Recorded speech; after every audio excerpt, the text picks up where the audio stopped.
আজই ডাউনলোড করুন আর এনজয় করুন আপনার পছন্দের শো। আমার দিদি বেঁচে গেছে, কিন্তু রোহিত দত্ত আমার হাত থেকে বাঁচবে না। বাবুই বাড়াবাড়ি করিস না। কি শুরু করেছিস তুই?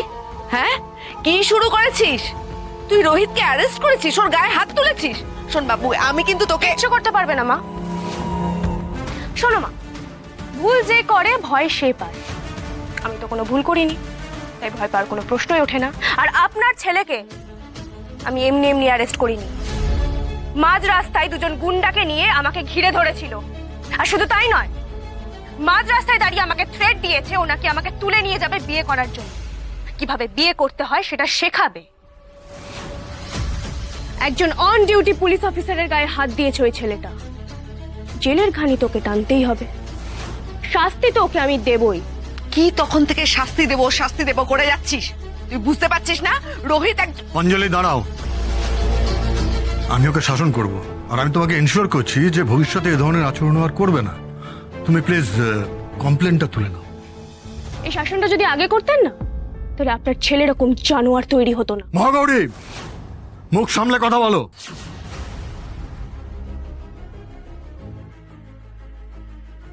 ভবিষ্যতে আমার দিকে বা আমার পরিবারের দিকে আঙুল তোলার চেষ্টা করবেন না পীযূষ বাবু। আরেকটা কথা ভালো করে মাথায় ঢুকিয়ে নিন, আপনার ধমকানিতে আমি ভয় পাই না। মহাগৌরী, আমি বুঝতে পারছি। আপনি কিচ্ছু বুঝতে পারছেন না। মেয়েদের রেসপেক্ট করতেই জানে না আপনার ছেলে।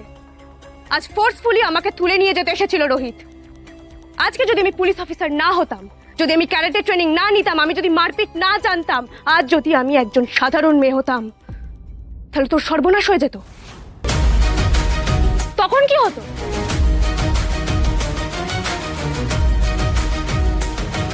তুই ঠিক বলেছিস, ঠিক কাজ করেছিস। ওই ছেলেটাকে তুই ছাড়বি না। মাঝখানে কথা বলো না তুমি। কেন বলবে না মা? বাবা তো ভুল কিছু বলছে না। বাবা কথা বলবে, 100 বার বলবে, 1000 বার বলবে। অঞ্জলি, গুরুজনদের সাথে কিভাবে কথা বলতে হয় তোমার মেয়েকে শেখাও। কি বললে? গুরুজন? গুরুজনদের দেখে না ভেতর থেকে একটা রেসপেক্ট আসে, বাট আনফরচুনেটলি আপনাকে দেখে আমার একটুও রেসপেক্ট আসছে না, আসছে ঘেন্না। আপনার ছেলে এত বড় অন্যায় করার পরেও আপনি আমাদের বাড়িতে এসে বসে আছেন কেন? না কারণ আমার মা আপনাদের সাথে কানেক্টেড, আর সেই সুযোগটাই আপনি নিচ্ছেন। বাবুই অনেক অসভ্যতাম হয়ে গেছে। উনি তো বলছেন যে রোহিত এরকম আর করবে না। তুই কেসটা তুলে নে পীযূষদা। আমি বলছি মহাগৌরী কেসটা তুলে নেবে। হ্যাঁ, নেভার। মিস্টার পীযূষ দত্ত, যা বলার কোর্টে গিয়ে বলবেন, কেমন? কারণ কমপ্লেন তোলার কোনো প্রশ্নই উঠছে না। এই জানোয়ারটার জন্য আমার দিদির চোখের জল পড়েছে। বাট ইয়েস, আমার দিদি বেঁচে গেছে, কিন্তু রোহিত দত্ত আমার হাত থেকে বাঁচবে না।